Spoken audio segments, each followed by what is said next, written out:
Hi there, podcast fans. I'm Tom Gibbs. Welcome to Telegraph Audio Football Club.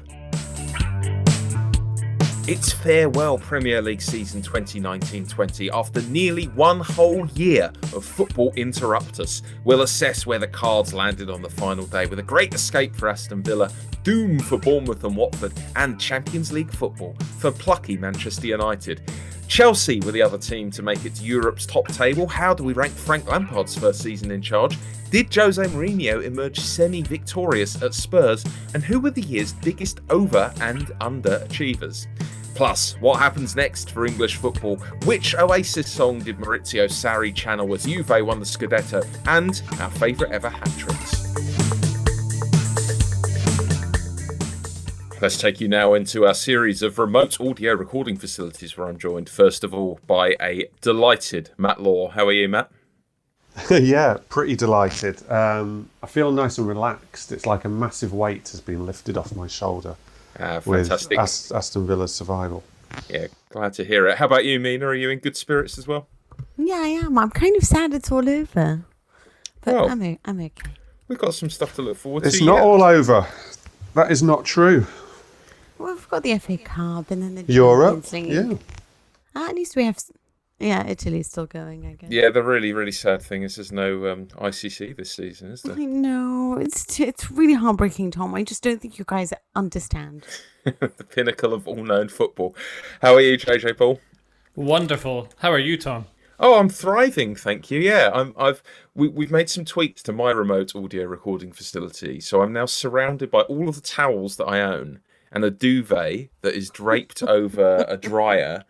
Two of my wife's dresses are hanging up on some CD racks in order to dampen the room. And I've also turned the lights off this week because I've got a new bulb in and it's making a high-pitched noise. So it's very atmospheric. That's good. Have you tried doing the technique where you have like a bed sheet, like a whole quilt, like hung over you, so you're like a little den?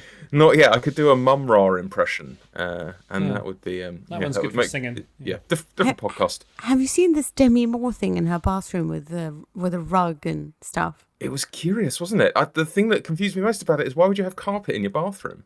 Yeah, and firstly, she blames it on Bruce Willis, but whatever.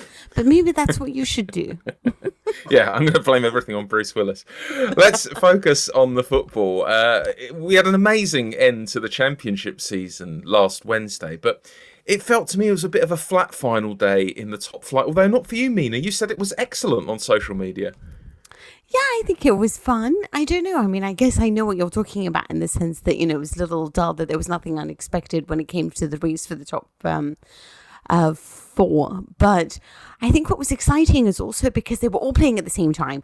And I have like little alerts for every time a goal goes in. So I was getting all these alerts because it was like Norwich City scored and then it was disallowed and then it was Man City. And it was just going a little bit crazy, and I just thought it was going to be so fun, like to see what was going to happen between Bournemouth, Watford, and Aston Villa, and what was going to happen. And then Villa gets a goal, and I was like, oh my god! But where the West Ham equalised, I was like, what if they concede a last minute one? So I enjoyed it. Yeah, it did threaten to become quite dramatic at the end, but didn't quite make it. But I suppose it was very dramatic for you, mate. You were there at the London Stadium. What was the experience like for you watching Villa? And did you wear your lucky hat? I did wear my lucky hat. I couldn't live with the thought of not wearing it and then us going down. I'd blame myself forever. Could you describe the hat for us, for anyone who's not seen it? It is a bucket hat, straight from the sort of 1990s, with an Adidas symbol on it, but it says the word adored underneath. It's a pretty hideous hat. It looks completely ridiculous on me, but it's now officially retired. I can never wear it again for anything. Oh, that's good.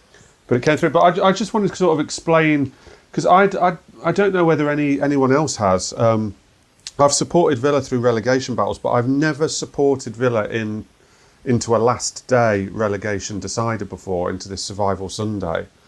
And I found it the most stressful 3 or 4 days ever in terms of being a football supporter. Not in my life, obviously there's more important things in life. But in terms of pure football, so stressful. The minute we had beaten Arsenal, after the 10-15 minutes of ecstasy of just celebrating that win around my living room, I just quickly switched into nervous as hell for days. Couldn't think of anything, felt sick, didn't want to eat. It was the worst few days ever. And I just got such sympathy now for fans who go through this. It is horrendous. And then being there, I mean, obviously I was working, which added a different layer of difficulty to the day, but being there and just watching it and knowing the scores, and just, even though Villa never actually sunk into the relegation zone, and looking at it unemotionally, we probably were never in that much trouble through the day, but that knowledge most of the day that if West Ham just scored another goal or scored a goal before we scored, that we would drop into the bottom three and then have to sort of get ourselves back out of it during the game was horrendous. It was just awful, awful, awful. I didn't even, then when the final whistle went, I didn't actually feel the ecstasy because there were no fans there. So there wasn't like a loud cheer or anything. I was just watching the Villa play bounce on the pitch. So all I just felt was really drained afterwards. Just came back home, had a few beers and just felt really, really drained.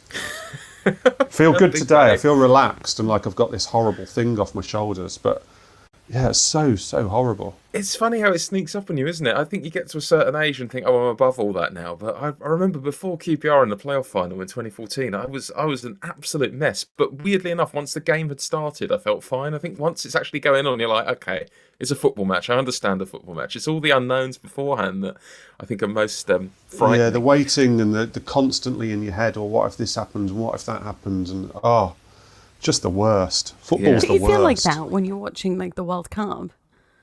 And you're watching, Not in the same I don't know, way. I feel like that when I'm watching Italy, no? Oh, I don't know. I'm not one of these people who said that they don't like England and they don't care about England. I do, but it doesn't get me the same way as my club. What next for Villa now, Matt? Do you think, I mean, credit to them for sticking with Dean Smith. Did they ever come close to getting rid of him? And is this the end for Jack Grealish? I think on the first one, I think the only time he was in real trouble was after the Leicester defeat. Before obviously everything went into lockdown, Villa had lost 4-0 at Leicester and they were going to play Chelsea at home in their next game. And I got the impression that were they to go into that next game and lose convincingly again, then they may have panicked and changed. But I didn't get information. That was more just a reading of a situation. I've been impressed with the way they've held their nerve while people like me have been, losing everything around them. Jack Grealish, look, Villa, as Dean Smith said, Villa have got extremely wealthy owners, which I think gets overlooked. They've got about the third wealthiest owners in the entire league. They're ridiculously wealthy, and they will spend big again this summer. And it puts them in a very strong position on Jack. The only way I really see Jack going is if Jack goes in and says, I want to go and I don't want to play for Villa anymore. I don't see Man United offering a fee that would convince Villa to sell without the need for Jack to say he wants to go. I'm not even sure anyone will offer them the money they want anyway. I can well see Jack starting next season at Villa now. Can I ask, would you, trusting that you have such owners like this, would you trust Dean Smith to be the man in charge of this going forward? Yeah, considering 100%. You do? 100%. Yeah. I think he had to rebuild a whole squad in the summer. They finished a playoff final. They had all their loan players going back and everything. A lot of it came in late. I definitely would. And I actually think his management, if you look at him before lockdown and after lockdown, you can see a massive progression of him as his management. I mean, all their stats defensively have got an awful lot better since lockdown. He's been really clever since lockdown in developing this almost World Cup camp with them all staying over after games with each other. They've had sort of 1 a.m. debriefs. He's fostered the team spirit. He's managed it really well. So he definitely deserves now a go in a summer in which, okay, it's a short summer for everyone, but last summer they'd finished the playoffs, so the season finished late. They had to build a squad from nothing. He deserves now the chance of a more settled summer where they've got a chance to just try and add a bit of quality to various positions that they need to, rather than trying to buy a whole squad in a massive trolley dash. Questions about other club heroes with the relegated teams. Watford and Bournemouth are down. Eddie Howe and Troy Deeney facing uncertain futures with both of those teams. Do you think they'll stick around, Mina, for a season in the Championship? I don't know. I think both of them will need to really sit down and talk to the respective people around them to decide. I can't imagine Bournemouth without Eddie Howe. I just feel like he's committed so much of his past and his lifetime to them.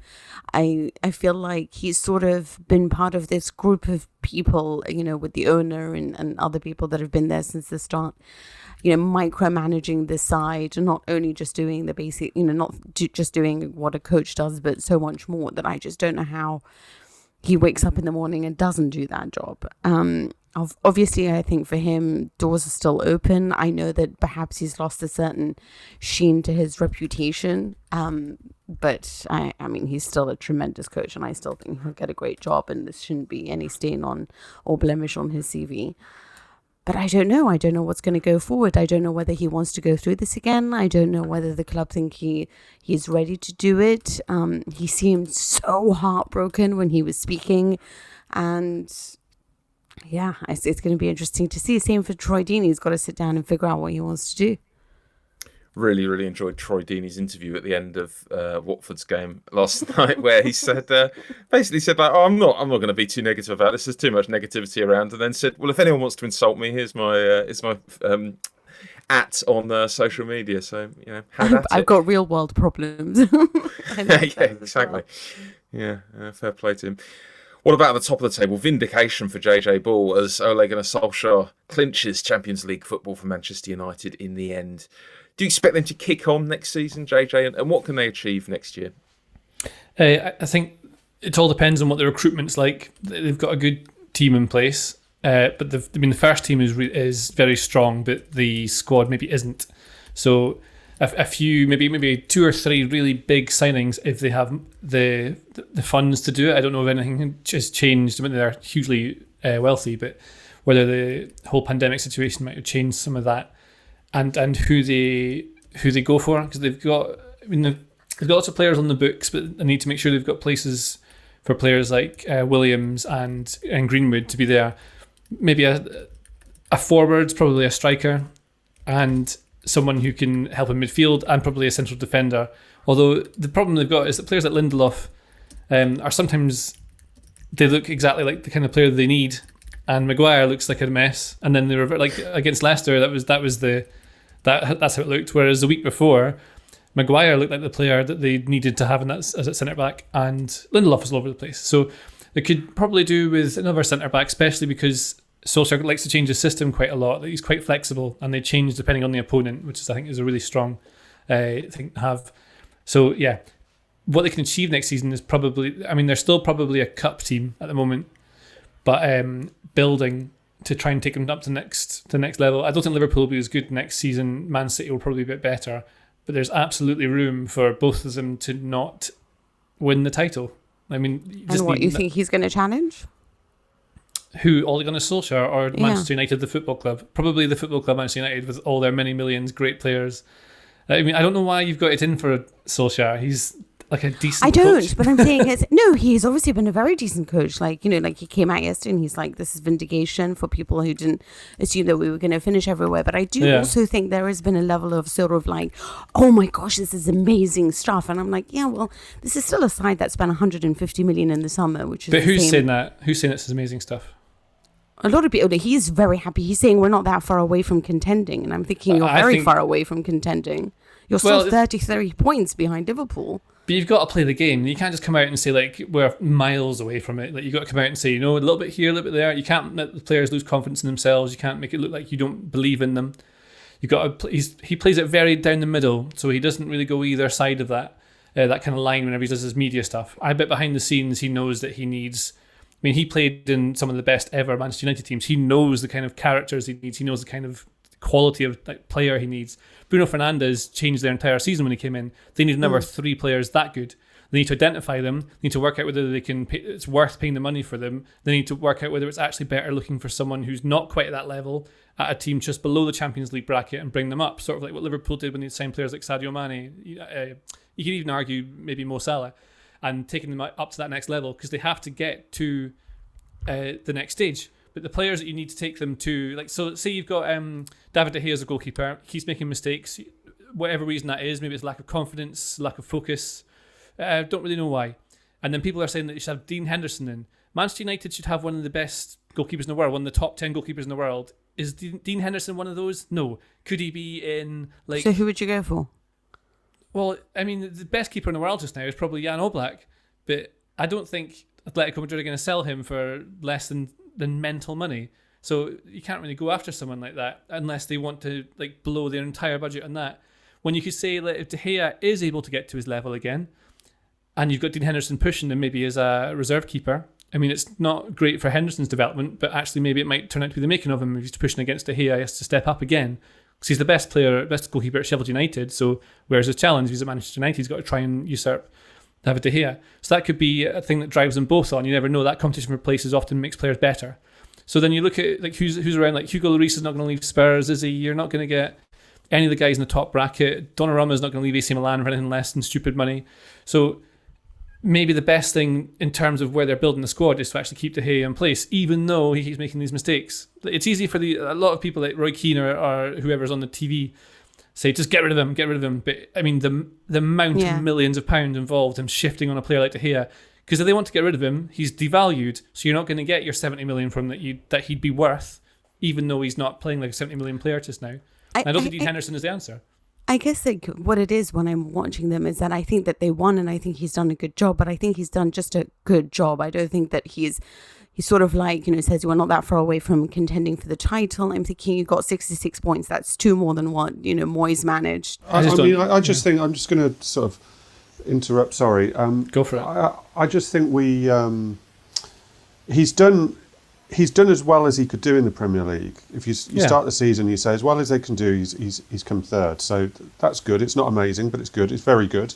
He's done what he can do, and then after that, I think the encouraging thing for Man United fans and Man United going forward with Solskjaer is we've seen these spells from Man United where you've seen where it's going and what could happen. You've seen them have their little runs of games where they've suddenly looked incredible. Yeah. Obviously, that is the main encouragement, I think, because you can see sort of how he wants to play, sort of how dynamic this team can be, and it's then finding a bit of consistency with that and adding around it. So I think that's encouraging. The only point I would add to what you two have both been saying, and I sort of agree with both of you in a way, is I actually think it's quite hard to judge Solskjaer's season until we finish the Europa League. Because if he wins the Europa League, albeit they're in the Champions League and it doesn't matter from anything else, if he were to win the Europa League and he's got third place and win the Europa League, then that's a pretty impressive season. That's pretty impressive, yeah, absolutely. So I would personally, and I know it's not the best thing to do for podcasts, but I would just reserve judgment a little bit.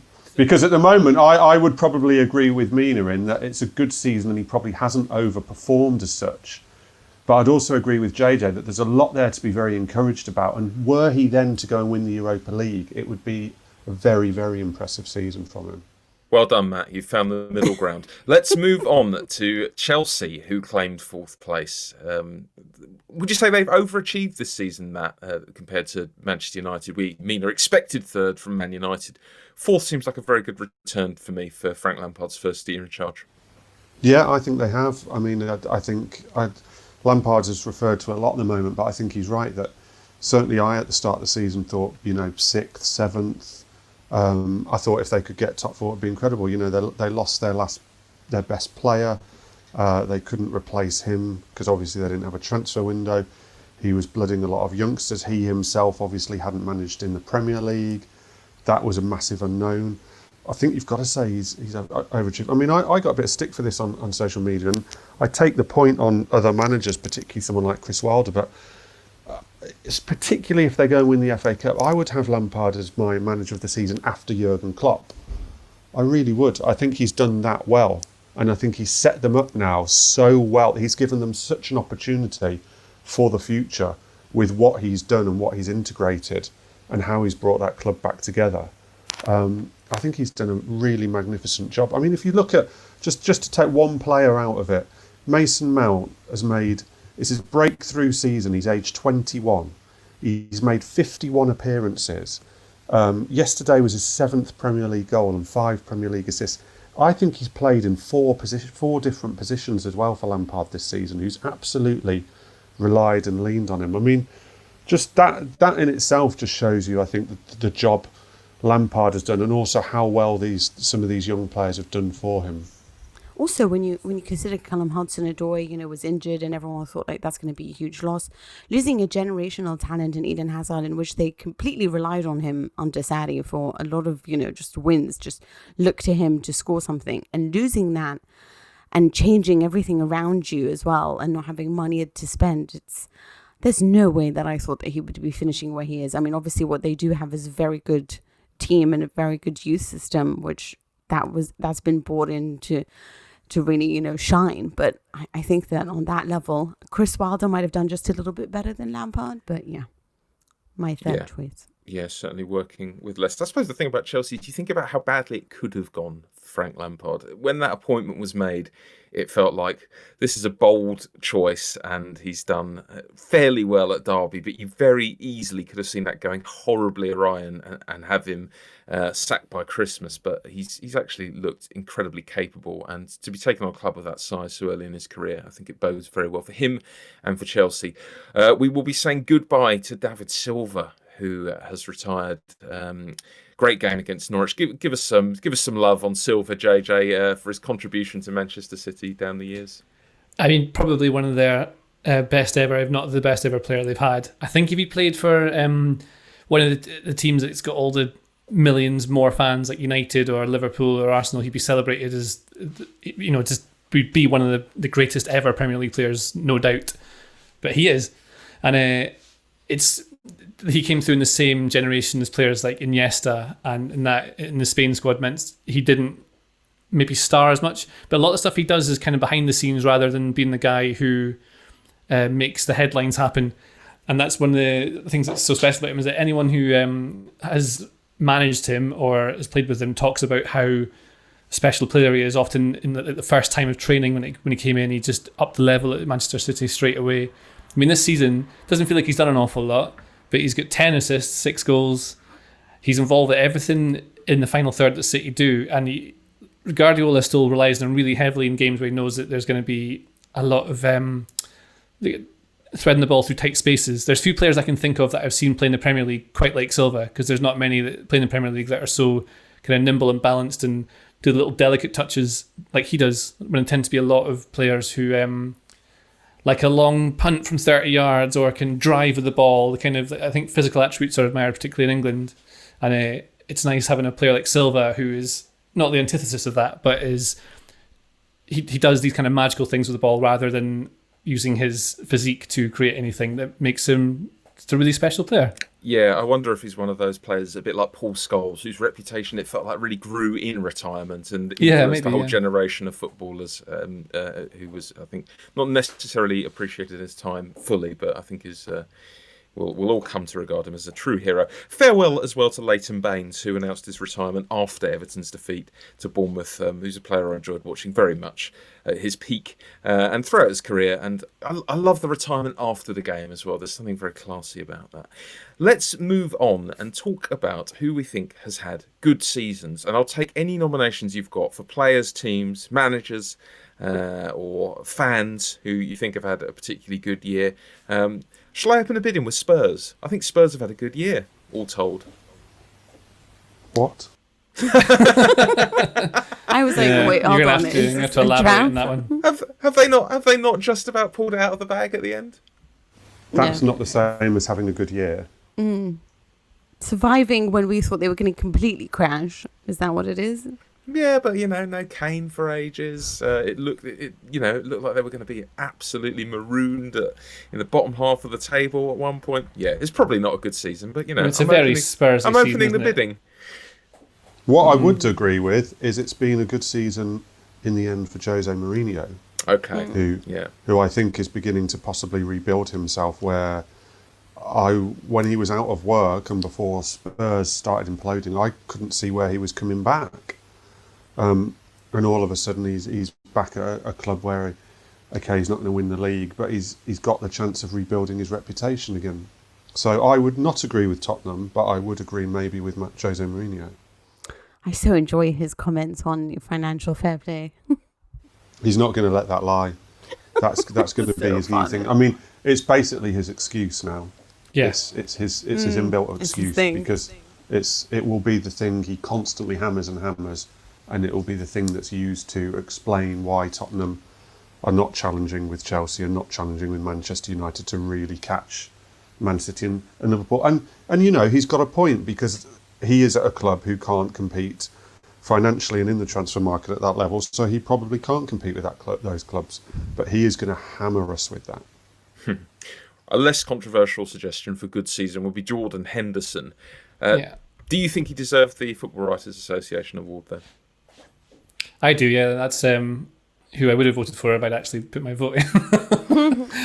Henderson, although not, I think we covered this before a couple of times, but although not like the technically best player in that Liverpool team, they are noticeably better when he is in the side. And the way he has led that, the way that he was the central part of all the momentum that they built and was always the guy who's running into folk and leading and shouting and telling people where to go and organising. In one of the, until recently, one of the best Premier League sides we've ever seen. I mean, the momentum is always going to end at some point. So, yeah, for me, absolutely. I mean, De Bruyne is the best player, and he probably will be until he leaves the Premier League. But yeah, for me, Clive. I think if we're remembering the whole season, I think it's going to be easy now to just say, oh, Leicester bottled it and Leicester messed up their season. But I think if you look over a whole season, I do think Brendan Rodgers has done a very good job at Leicester. And I do also actually think Johnny Evans has had a sensational season. Maybe just in recent weeks, and obviously that Man U game didn't go great for him. But I actually think Johnny Evans, I can't remember how much Leicester paid for him. It was something obscenely low. But he's had up to 3/4 of the season, he was incredible. And I don't think all that should just be forgotten about and written off just because Leicester didn't get in the Champions League. So I would definitely nominate those two. Yeah, I see Sean Dyche and Burnley need a heap of credit as well. Like Burnley to keep not going away, and Dyche is doing it on a budget of about £20 with 13 players or something. It's ridiculous. Yeah, I remember watching everyone else. I remember watching Burnley quite early on in the season get whopped at Chelsea, and we're looking at them thinking they're going down. Mm-hmm. They were horrendous, and they're in a really bad run at the time. And to pull them out of there and then get them where they have in the division, I mean, Sean Dyche I'm with JJ. I'm a fully paid-up member of the Sean Dyche. I mean, I wonder whether he might be wondering now if he could damage his stock if he were to stay another year, because if they don't back him and he's able to invest and recruit, in 3 big players that can take them forward, and those recruits actually work out, then it could be that they're in trouble again. But like you said, he's managed to turn it around and do really well with him. I also think Ralph Hasenhüttl, I don't know if he's underrated, maybe he's just rated. But I think he's he'd be great at any top 10. He's almost there, any top 10 club. The way that Southampton play is really impressive. It's fun to watch. Get a lot of energy out of them, and he's having to manage quite a few difficult things going on there. Again, if their recruitment is as good as it used to be, I know they've lost a guy to Rangers that used to do all the recruitment. It could be that he's able to take them up a notch. But then when you say about this with Southampton and Burnley, what's really the point? Because they're always going to be below Arsenal and Spurs and Chelsea and United. Like, you can't really break through that unless you are phenomenally lucky and buy really, really well. But if both those clubs have managers who, if they were to stumble upon the right players they could get in to improve, would be able to do that. Hasenhüttl was amazing for Leipzig and Germany, and I really thought at the time that he deserved a chance with Bayern Munich. But when he arrived in Southampton, and I thought that they would really kick on, and then there was that 9-0 loss to Leicester, and I was like, I don't know about this anymore, But really credit to how he's changed everything there. I think that is such a good shout. But surely the greatest overachievers have to be Sheffield United. Also, when you consider... Transfer. buy it. Boring. I'm The so bored of transfer listening market, about right? Sheffield And United. according to Transfer Market, they have the lowest market value. Gigi, you're somebody who says it's always the players that make you. Their players cost the least from every single team in the Premier League, and they've done amazing things. And they've left nothing to chance. Everything's been studied by Wilder. They've got fostered such unity, and not just them, by the way. Also, Graham Potter and his Brighton side that you guys thought might be in the relegation spots when we were discussing this early on. Look how well they've kicked on. Look how the fact that the end of the season has been so quiet and calm, and he's just brought in, the youngsters after what was a horrendous season last year as well. Like, those two guys have done a tremendous job, no? A lot Sheffield United have. I'm being flippant and silly on Sheffield United. They've done a brilliant job. While it just seems we can't go 1 week without saying how amazing they are. I know, I am a big fan of Wilder, though. Yeah. But they deserve everything. They deserve everything. Brighton's a funny one because I think Graham Potter's done a really good job. 13th. But they've actually 15th, but- sorry, 15th. they've not actually positionally and survival-wise done that much better than Chris Hughton did. It's a funny one. He's got them playing better football, and I feel more encouraged and optimistic for them for the future. And I do think I think he looks like he's a very good coach. They look as though they're doing quite good things. Lallana's a sensible signing for them as well. Mm-hmm. So I'd agree with you at that. But then people sometimes argue with me when I talk to them about Potter, and they say, well, Brighton weren't that worse off with Chris Hughton in terms of where they finished. But I suppose the difficult thing is to change your style that much and not go down. That's the object of the game, isn't it? It's a big risk to change your approach, and if you can do that and stay up in the league, you've kind of won, haven't you? And I would say what we've been talking about for the last few minutes has been managers. I think it's been broadly a good season for managers. It seems like we have lots of settled teams now in the Premier League and a few fewer sackings than usual. I mean, obviously Watford was a bit of a strange one this year, but if you took them out of it, only 4 managers left: Pochettino, Emery, Marco Silva at Everton, and Pellegrini at West Ham. It seems to me that things are becoming a little bit saner on that front, and more clubs are attempting to choose a plan and stick to it, as we saw with Villa sticking with Dean Smith. And we've got to have a word too for Jamie Vardy, who claimed his first Premier League Golden Boot at the age of 63, so very well done to him. We're interrupting this podcast to bring you news of another Telegraph show we think you might like. It's called Planet Normal, and it's hosted by me, Liam Halligan. And me, Alison Pearson. We're both Telegraph columnists who share the view that far too often those who shout the loudest on the telly just don't represent the views of normal people. So take a trip with us to Planet Normal. We're joined by some stellar guests, well-known voices from politics, business and the arts. All from different fields, but they have one thing in common: they're at the top of their game, but distinctly down to earth. The good news is I finally learnt what a podcast is and even how you subscribe to it. It's actually quite simple. Search for Planet Normal on your podcast app or click on the link in the show notes for this episode. You don't really know what a podcast is, do you? I am one. Look, I am one. Who needs to know what it is? I am one, okay? Shut up. What about bad seasons? We could have, clubs Jordan or players Pickford. again. Jordan Pickford. Go on, Matt. Straight off. I mean, David De Gea is the obvious goalkeeper, and Kepa Arrizabalaga is another one. It's not actually been a great season with goalkeepers, has it? There's a broader subject. Did you imagine this would happen to Kepa? I just felt like he was... Yeah, well, I did because I saw him last season. He wasn't great last season. But Jordan Pickford, I don't get Jordan Pickford at all. His attitude seems all wrong at the moment. He doesn't seem to be taking football seriously. I don't know what goes on privately. He may be the best trainer. He may be so dedicated. I know he's a nice lad and a good lad from being around him with England. But he just seems to be making ridiculous mistake after ridiculous mistake, and he seems to just chuckle to himself whenever it happens.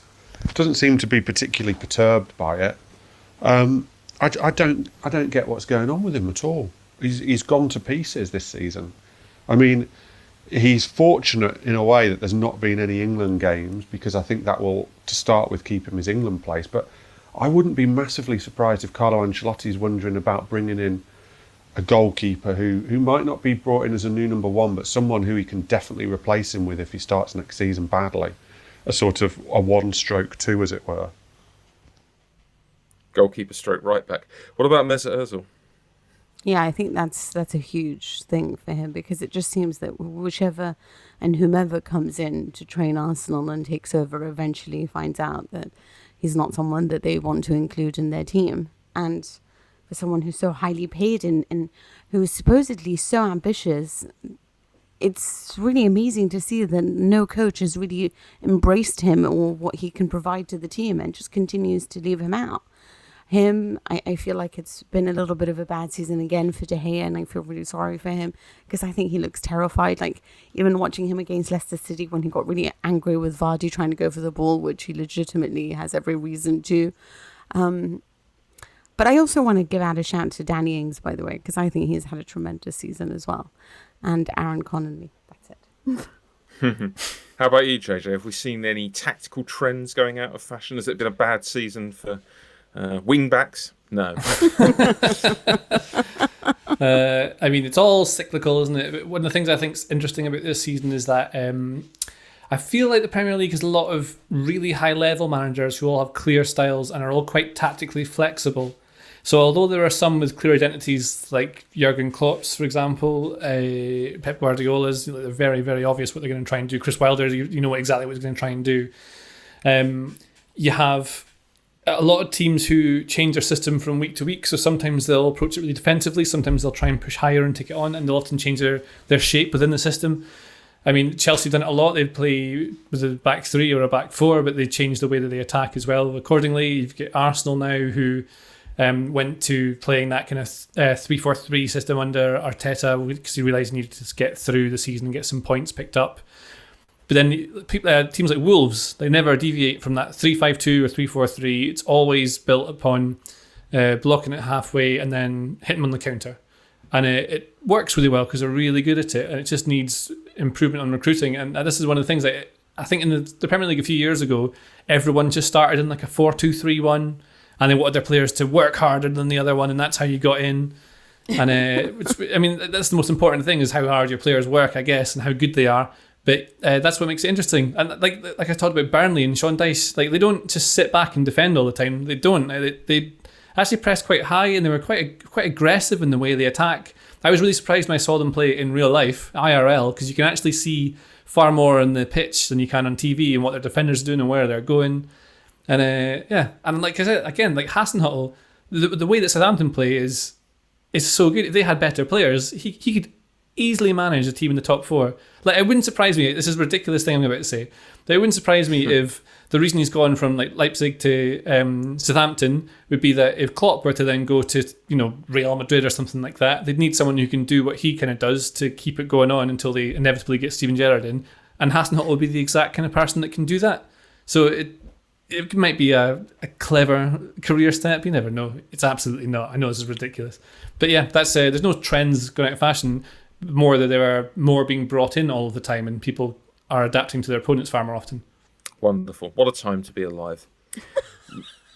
Let's talk about what happens next. The season returns on the 12th of September, which is, you will be aware, not very long at all. No, I feel like it's tomorrow. Exactly. How do we think pre-season is going to work?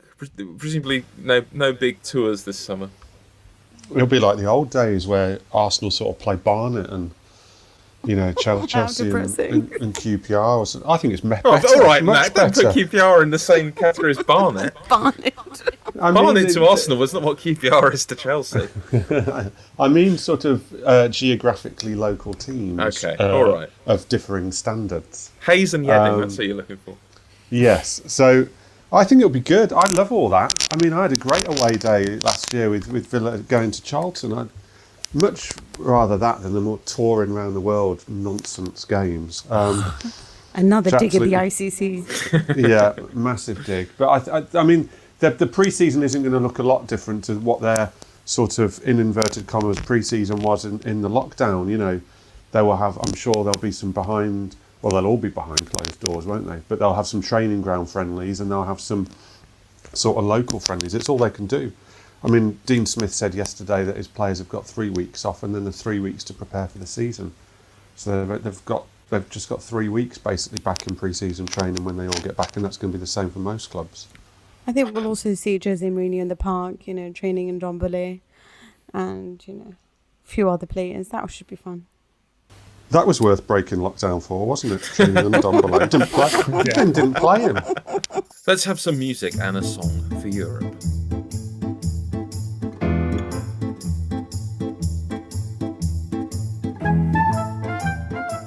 Juve, Mina, have won Serie A. It's been coming. They tried to muck it up, but couldn't be done, unfortunately. I watched Atalanta on Friday night. I was expecting big things from them at AC Milan, but they couldn't get it done either.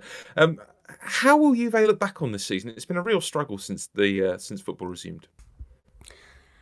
It's been, I think they've come out, and Bonucci especially has come out. He's been there for most of them, for the most of the title wins before, saying this is probably the hardest we've ever had to work to get a title, because everything has changed. And the thing is that Juve have always been known as a club that is typically Italian, which is, by hook or by crook we'll win. Like, there's no style about us winning. Winning is the only thing that matters. We count trophies, not, stylistic and, patterns of play or whatever it is.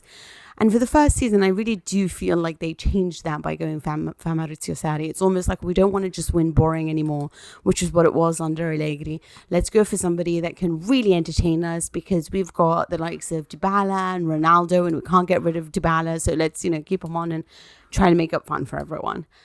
And the thing is, it just wasn't, because what you've got is a collection of players that don't really mesh well together in terms of tactics. This isn't a team that knows how to play silky football. They're all pragmatic players that have individual quality or know how to do a specific thing well, but not really a team that is built in the image of, something that a philosopher or a man with a clear tactical identity would want, to be honest. You had basically asking players to defend differently, asking teams. And also, this is an old squad. It's not really, this spring chicken of a side. And the difference is that Allegri knew that. So he would play one way for 70 minutes and one way for 20 minutes, where sometimes they sat back or controlled the way that they would expend their energy over the time.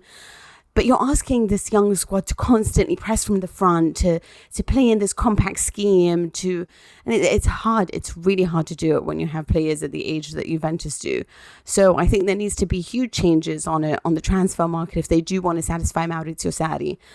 But this is what it is. When Setien got the job at Barcelona, he came out and said, I can't believe they went for me, And it was almost like, that's a little bit worrying, like the fact that you can't believe that you should be here.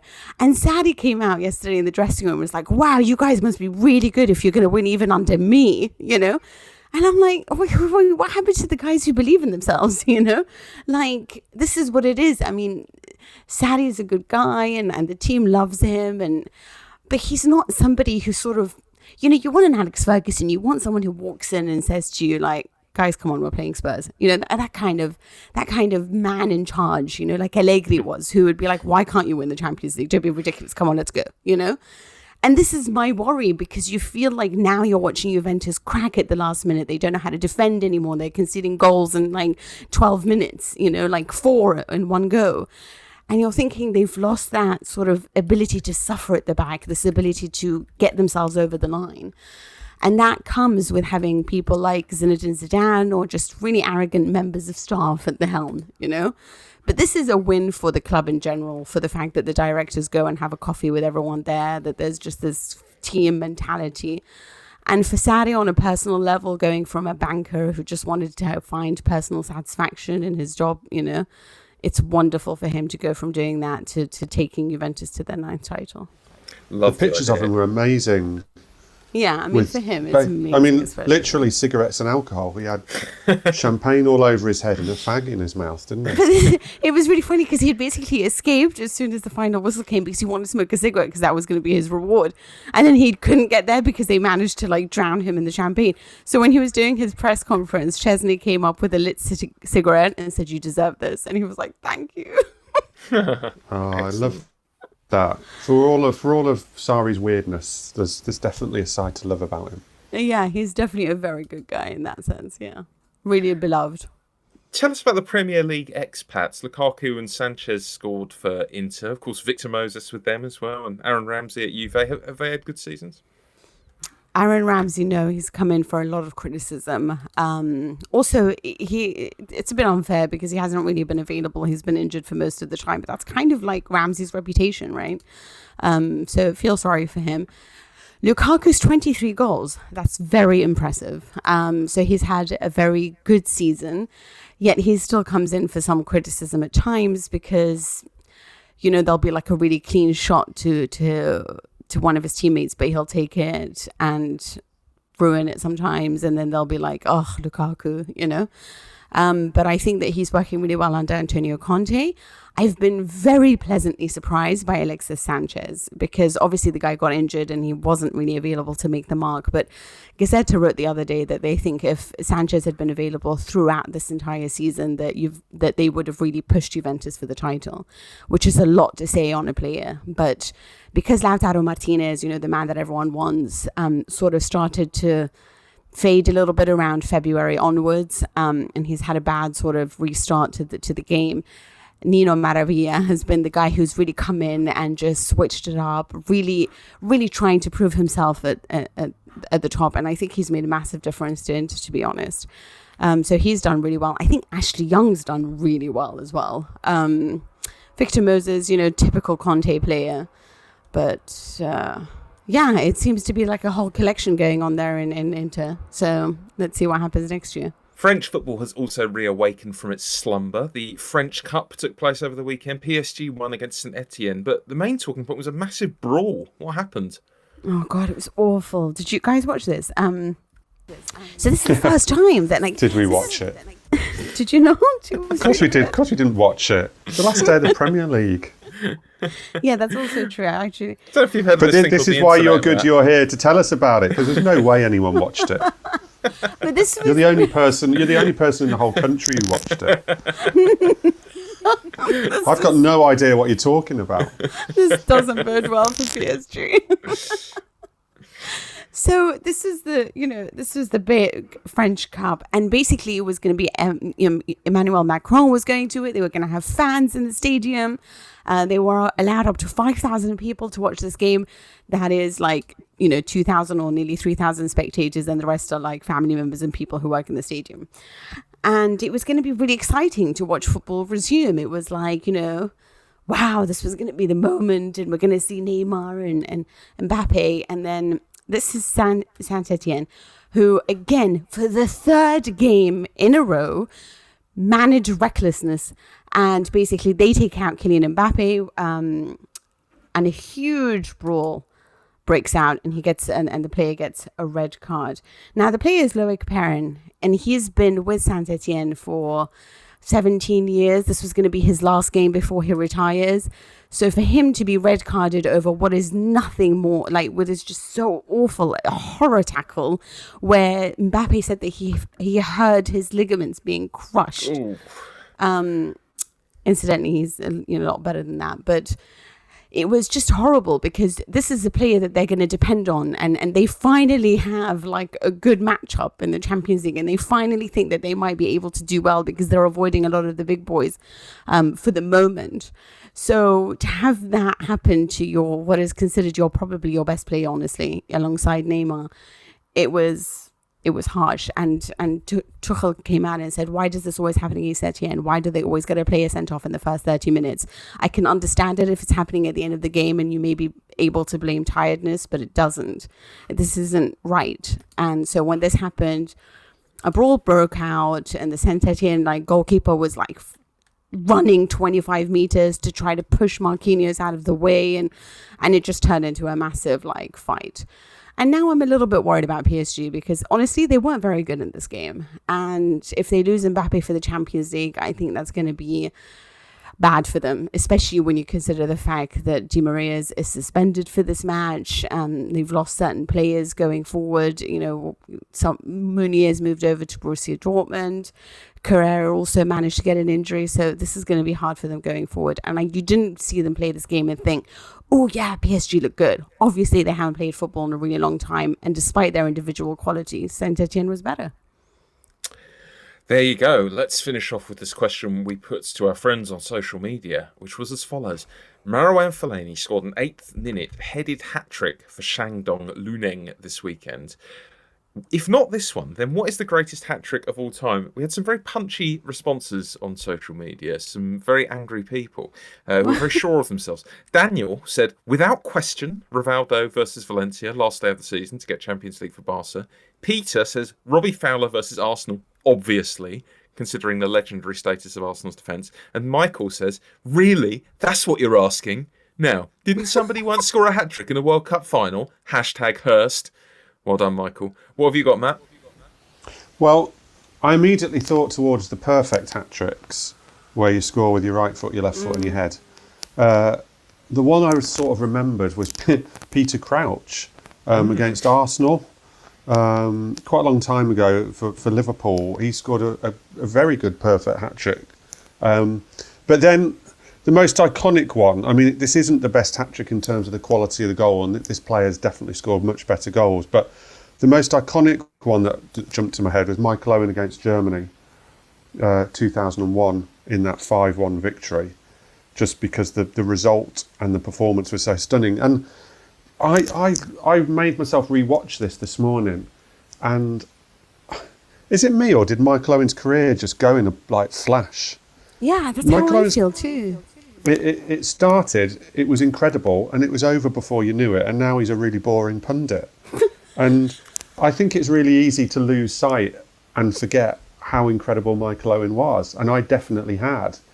And it just feels, his career can't have gone as quickly as it feels in my head like it did. So I'm going to give it to Michael Owen, just purely to remember how great he was and to remember that 5-1 win. Good. Nina? It's got to be anything that Ronaldo does, right? I mean, for me, on a personal level, it's obviously the hat-trick that he managed against Atletico Madrid last year. I thought that was just fantastic because, Juve for sure thought they were out, and then he came back and just was like, yeah, no, Diego Simeone, I'm not going to watch you, touch yourself. I'm going to prove to you that I can get a hat-trick too. But can we also just stop? What? You've got to explain that.